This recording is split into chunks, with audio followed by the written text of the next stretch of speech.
Dobrý deň, vítam vás priatelia. Je tu ďalší diel nášho podcastu Slnko faktúry neposiela. Moje meno je Renata Blahušiaková a som obchodná riaditeľka spoločnosti Vaša energia. Moje meno je Igor Mariák a som výkonný riaditeľ spoločnosti Vaša energie. Dneska sme sa stretli, aby sme si popísali celý proces, ako vlastne môže klient prísť od myšlienky, nápadu vlastniť fotovoltickú elektráreň až po ten absolútny záver, keď mu to vyrába elektrickú energiu pre jeho vlastný dom. Preto ideme dneska komunikovať s Renátkou, ktorá má na starosti obchodný tím, ale je veľmi, veľmi dobrá aj po tej technickej stránke. Ďakujem. Takže Renátka, prosím ťa, ako to vzniká u toho klienta celý ten proces, keď niekto len rozmýšľa o tom, že by chcel ušetriť elektrickú energiu? Tak prišli sme, respektíve nastalo také obdobie, kedy z reklám, či už na internete alebo v televízii, kdekoľvek, kde sa človek pohybuje, na ňo svietia fotovoltické elektrárne. Ak ten klient sa rozhodne, že teda OK, idem do toho, alebo chcem to skúsiť, tak v prvom rade by mal vedieť, že nie vždy je tá fotovoltická elektráreň vhodná, pre každého. To znamená, že určite by mal siahnuť po informáciách z prvej ruky. Tie informácie určite nenájde na internete. Veľakrát sa stretávame s tým, že v diskusných fórach sú rôzne názory. Na jednu situáciu, na jednu vec existuje množstvo názorov. A klient, ktorý nie je odborníkom v tejto oblasti, lebo každý má nejakú svoju prácu, je odborníkom v tej svojej práci, v tej svojej oblasti, tak sa stratí v tých všetkých informáciách. Preto určite je vhodné osloviť niektorú z firiem, čiže vybrať si z toho množstva, ktorého stále pribúda, stále viac a viac firiem sa týmto zaoberá, vybrať si nejakú firmu a osloviť tú danú firmu. Výhodou napríklad u nás, v našej firme je to, že náš obchodník, zástupca našej firmy, príde za tým klientom domov. A potom môže ten klient položiť rôzne otázky, všetko to, čo ho zaujíma vlastne nášmu obchodnému zástupcovi. Takže to by bol taký prvý krok, hej? Áno.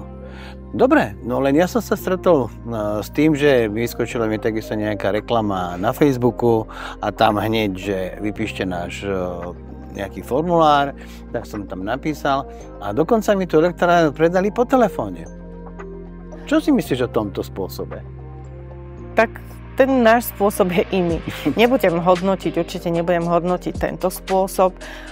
Ak funguje tým firmám, ja nebudem to hodnotiť, okay. Vrátim sa k tomu. My fungujeme inak. Hej. Už sme to aj spomínali v niektorom z našich podcastov, že vždy náš obchodný zástupca, alebo teda ten náš energetický poradca príde na miesto, príde ku klientovi. On určite bez toho, aby videl jednak dom, aby videl faktúru, hej, to znamená nejaké vyúčtovanie za elektrínu, za plyn u toho klienta, a aby zistil, akým štýlom tá domácnosť funguje, tak určite nebude predávať žiadnu elektráreň. Tak ako som to spomínala hneď na začiatku, nie vždy je fotovoltická elektráreň u toho klienta tým správnym riešením na to znížiť vlastne náklady za energie. Stretla si sa ty alebo tvoj obchodný tím s tým, že by sme po prípade radšej odporúčili klientovi, že to nie je vhodné pre neho? Áno, stretli sme sa s tým a stretávame sa s tým, pretože vieme riešiť u toho klienta tú jeho energetickú situáciu komplexne. A Sú domácnosti, kedy ten klient naozaj veľmi chce, ale napríklad sú tie jeho spotreby tak nízke, že bola by to investícia pre neho, by som povedala, taká nadštandardná, hej, nie úplne, že zbytočná, pretože niekedy je to taká fajn hračka, no. Hej, ale tá efektivita by tam nebola taká, ako by očakával. Hej. Takže áno, stretám asi s tým. OK. Tak to musí byť také sklamanie u tých klientov, keď im poviete, že ako pán klient, pre vás to nie je až tak vhodné. Ale takých klientov je asi málo. Áno, takých klientov je málo a druhá vec je, že naozaj keď to klient chce a je si vedomý toho, že proste kupuje si len nejakú vec na hranie, hej? Alebo chce. Alebo to veľmi chce, tak ako sa tomu nebránime. Až tak veľmi. Ale určite toho klienta informujeme o tom, ako to je v skutočnosti. Okay. Dobre, ja som sa stretol s tým, že niekde som videl reklamu, že namontujeme vám to do 2 týždňov, tú elektráreň. Je to vôbec možné, alebo sú tam nejaké legislatívne povinnosti, nejaké postupy? Tak zase je to od toho, ako tá daná firma to má vlastne nastavené. Hej? My chceme jednať s tými klientmi fair. To znamená, že nenamontujeme mu elektráreň do 2 týždňov, pokiaľ nemáme vyjadrenie od distribúcie o pripojení alebo nepripojení jeho elektrárne do distribučnej siete. Pretože určite sa to dá, hej? Určite vieme namontovať tú elektráreň do 2 týždňov. Máme svoje vlastné skladové priestory, tam máme skladové zásoby, takže nie je to o tom, že či máme alebo nemáme materiál na tú danú elektráreň, ale je to o tom, že či toho klienta, či mu povolia vlastne tú elektráreň. To znamená, že my čakáme, teda v prvom kroku dáme vypracovať projekt na ten jeho rodinný dom. Na základe toho projektu požiadame distribúciu o povolenie do distribučnej siete a v prípade, že my už máme to vyjadrenie z distribučnej siete, tak kontaktujeme toho klienta s termínom montáže. Nerobíme to v opačnom poradí, pretože keď si zoberieme to opačné, že dobre, OK, klient podpíše zmluvu, my dáme dokopy termín s montážnou partiou, prídeme, namontujeme o týždeň, o 2. Fotovoltiku má klient na streche a potom čaká na vyjadrenie od tej danej distribúcie. Hej? A v konečnom dôsledku stáva sa, a môže sa to ľahko stať, že príde negatívne vyjadrenie. To znamená, že nedostane schválenú kapacitu na pripojenie do distribučnej siete tej svojej elektrárne. Čo potom? A čo to znamená, že nedostane schválenie z distribučnej spoločnosti? Ako by si to vysvetlila klientovi, že bohužiaľ, aj keď hovorí sa na Slovensku, že každý má nárok do 10 kW elektráreň a predsa nejakému klientovi distribučná spoločnosť napíše, že nevieme vás pripojiť. Tak jednoznačne je to z toho dôvodu, v akom stave technickom je vlastne celá naša distribučná sieť na Slovensku. Hej. Sú oblasti, kde je to úplne v poriadku a je to fajn, tá distribučná sieť prešla nejakou rekonštrukciou, sú tam vlastne veľké kapacity a tak ďalej a nie je žiadny problém. Ale potom sú oblasti na Slovensku, kde je to práve naopak. Hej. Kde sa niekedy v budúcnosti teda plánuje tá rekonštrukcia, plánuje sa rozšírenie tej kapacity, no a v takom prípade klienta odmietnú pripojiť do tej distribučnej siete, teda respektíve tú elektráreň jeho, zamietnú pripojiť. Pretože by im to proste rozhodilo tú sieť, nie je tam tá dostatočná kapacita. No a v takom prípade my kontaktujeme klienta a o tomto fakte ho musíme oboznámiť. Hej.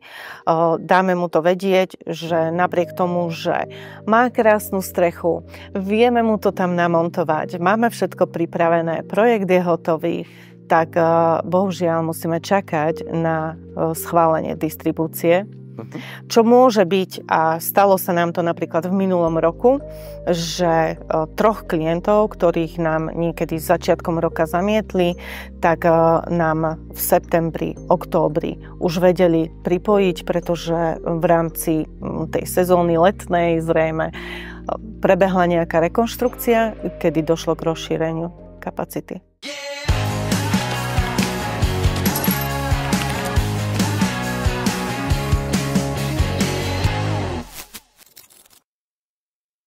Dobre, takže skončili sme s tým, že vlastne náš obchodný zástupca príde ku klientovi, áno, kde mu môže pozrieť jeho nehnuteľnosť, jeho strechu, jeho spotreby a všetko ostatné k tomu, čo potrebuje. Čo potom ide ďalej? Tak na základe toho rozhovoru s tým klientom obchodný zástupca zhodnotí teda celú tú situáciu a na základe toho mu vlastne navrhne to najideálnejšie riešenie, ktoré pre tú domácnosť alebo firmu existuje. Má na výber či už riešenie fotovoltických elektrární alebo tepelného čerpadla, u tých firiem zmenu dodávateľa. Hej? Tak vykurovacie moduly, som si spomenula na ďalší produkt. Ako je tam toho určite viac a má z čoho vyberať a má ako pomôcť tej danej domácnosti. Pretože na začiatku sme hovorili o tom, že fotovoltická elektráreň nemusí byť vhodná pre každého klienta, ale sú tu ešte iné produkty, ktorými vie tej domácnosti pomôcť. Takže odíde z tej domácnosti, doma spracuje všetky údaje, pripraví tie správne ponuky a keď sa vrátime v rámci tej fotovoltiky, a pretože tento podcast je hlavne o nej, tak pozrie na Google mapách ten daný dom, rozmery, navrhne tú elektráreň a s týmto návrhom potom prichádza za klientom. To znamená, že najskôr urobiť základnú komunikáciu s klientom, ako funguje, ako to tam vyzerá, čo vlastne klient očakáva a až potom mu urobí konkrétny návrh na jeho vlastný dom, jeho vlastnú spotrebu, aby to bolo to najideálnejšie. Tak? Presne tak, ako alebo respektíve tých údajov, ktoré on musí spracovať v rámci tej ponuky tak, aby bola naozaj správna pre toho klienta a aby vyriešila čo najlepšie tú jeho situáciu, tak je to také, nie že by to nešlo, ale je to také zbrklé a nie je celkom uvážené, keď sa robí tá ponuka hneď na mieste.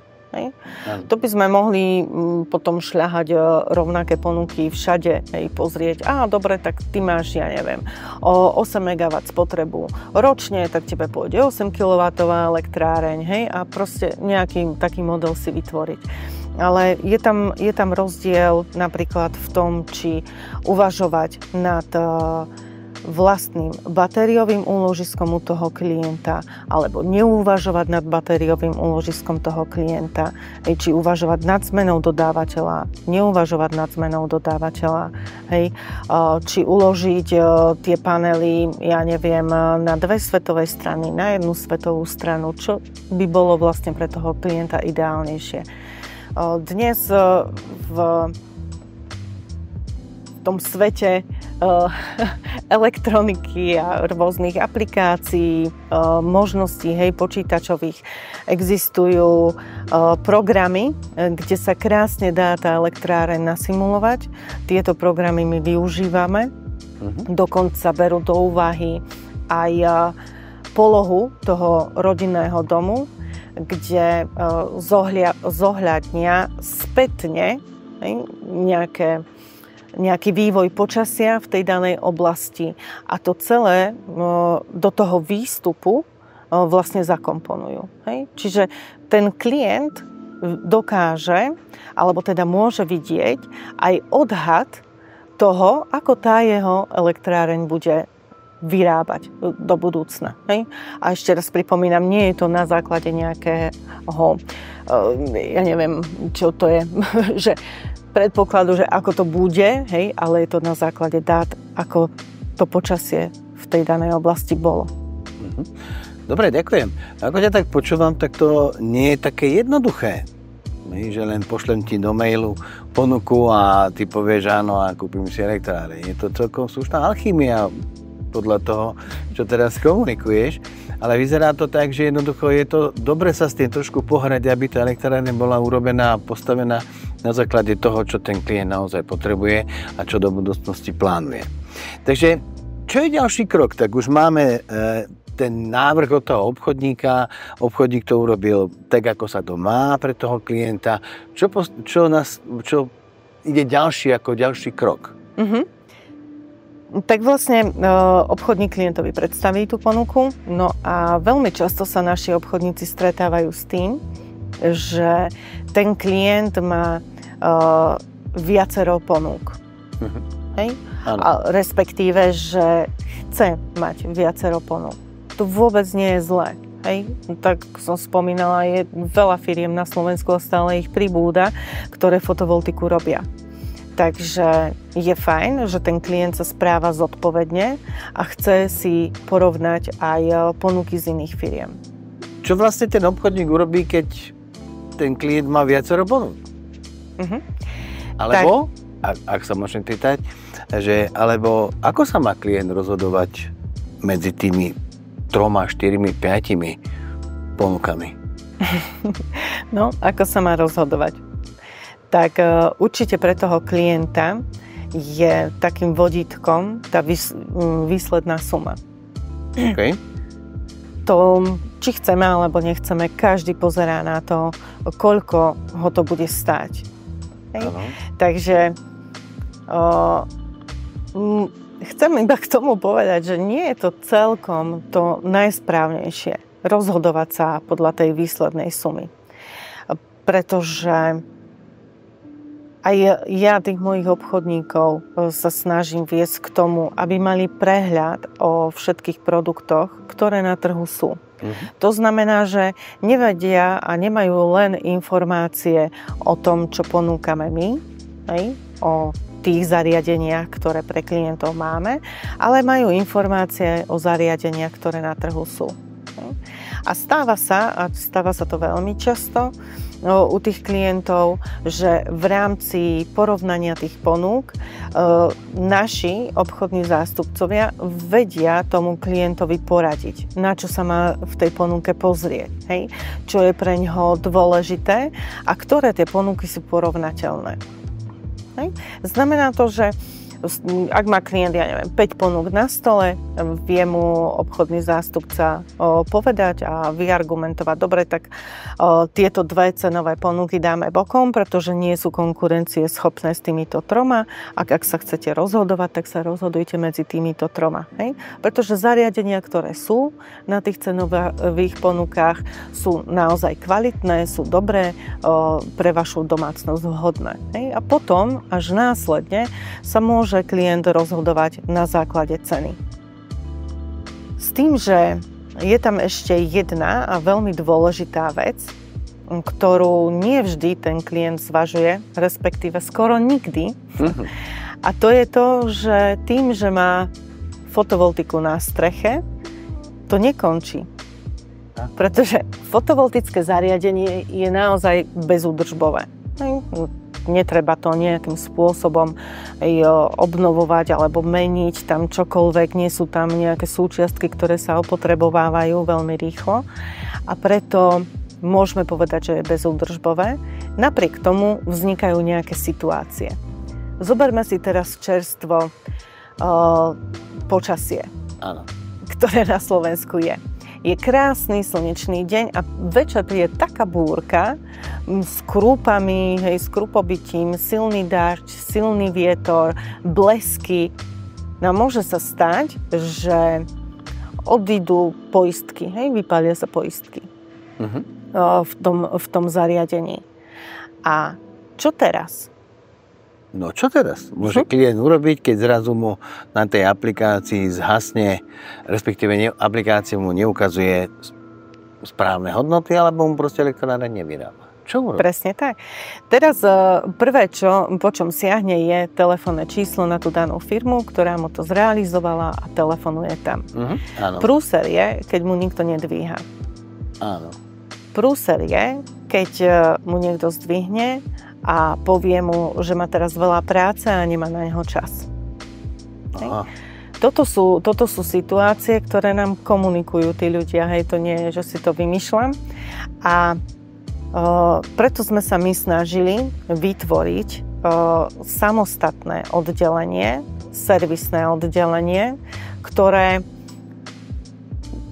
sa nespolieha na to, či má alebo nemá niekto čas. Je tam technik, ktorý sa nezaoberá montážou, ale len čisto servisovaním. Hej? Takže vie klientovi veľmi rýchlo pomôcť v tej jeho situácii a nemusí klient čakať nejaký mesiac, dva. Hej? Štandardne však máme 30 dní na vybavenie reklamácie. No ale v takýchto prípadoch vieme reagovať veľmi rýchlo. Takže či klient zatelefonuje, alebo napíše na náš e-mail reklamácie@vašaenergie.sk, tak do 24 hodín má odpoveď od nás s tým, že mu navrhneme riešenie, termín, kedy to prídeme vlastne urobiť. Veľmi dobre. To znamená, že firma Vaše energie si zakladá veľmi na servise? Dobre som to uvedla? Presne tak. Takže servis je tá vec, na ktorú by mal klient pozerať. Aha.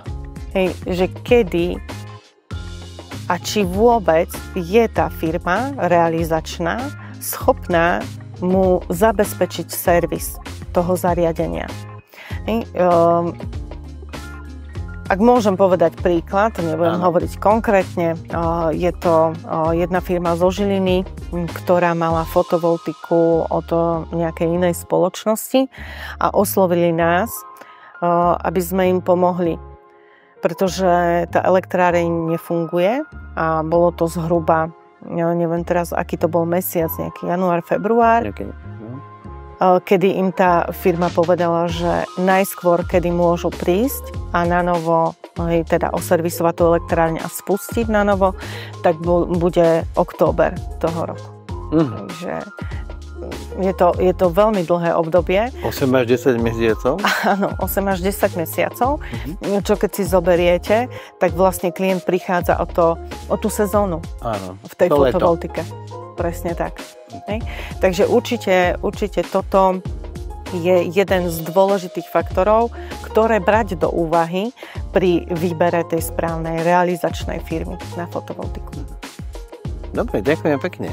To znamená, že aby som si správne vybral tú elektráreň alebo dodávateľa tej fotovoltickej elektrárne, musí sa zaoberať v podstate a pýtať sa tu či už niekoho po telefóne alebo fyzicky, ako majú zabezpečený servis. Áno. A akým spôsobom riešia prípadné poruchy. Tak je? Presne tak. A určite by to mala mať tá firma aj v zmluve. Hej? Tento reklamačný poriadok alebo tieto podmienky tej reklamácie. Hej? Tak asi tak. A ešte mi napadla jedna vec. Áno. Jedna záležitosť, a to je taká aktuálna, pretože teraz je spustený ten dotačný program Zelená domácnostiam napríklad. Hej. Tak je fajn sa pozrieť aj do zoznamu zhotoviteľov, ktoré uvádza SIA na svojej stránke. Hej. A vlastne, či je alebo nie je tá daná firma vlastne overeným dodávateľom a či figuruje v zozname Zelená domácnostiam. Tak, aby vedela byť klientovi nápomocná pri vybavení dotácie. Ďakujem pekne. To znamená, že firma Vaše energie aj pomáha vybaviť dotácie pre klienta? Áno, áno, určite toto si myslím, že každá firma, ktorá figuruje v tom zozname, hej, zelená domácnostiam, tak sa snaží klientovi byť nápomocná. Hej. Veľa krokov a veľa vecí vieme za toho klienta urobiť. Čo nevieme je, aby sa podpísal samotnú tú zmluvu, hej, aby si dal overiť podpis, poslal tú zmluvu k nám. To musí urobiť každý klient sám. Všetko ostatné vlastne za toho klienta vybavíme. Super. Čo chvíľa sa nám to má spustiť, takže verím, že sme dobre pripravení. A každým dňom prichádzajú nejaké informácie ohľadom postupov a tak ďalej, takže robíme všetko preto, aby sme to vedeli pre klientov zabezpečiť tak, aby to bolo pre nich čo najmenej náročné a čo najviac pohodlné. Super, ďakujem pekne. Takže na záver by som sa chcel spýtať, alebo čo by si odkázala našim klientom, takéto tvoje posolstvo ako z pozície obchodnej šéfky, obchodnej riaditeľky, na čo by si im chcela jednoducho odkázať? Len, že im želám veľmi dobré rozhodnutia pri výbere firmy realizačnej, tak aby mali s tým zariadením len tie dobré skúsenosti a čo najmenej problémov. Takže ďakujem pekne, Renátka, za príjemný rozhovor a vážení priatelia, uvidíme sa v ďalšom dieli nášho podcastu Slnko Faktory neposiela. Dovidenia.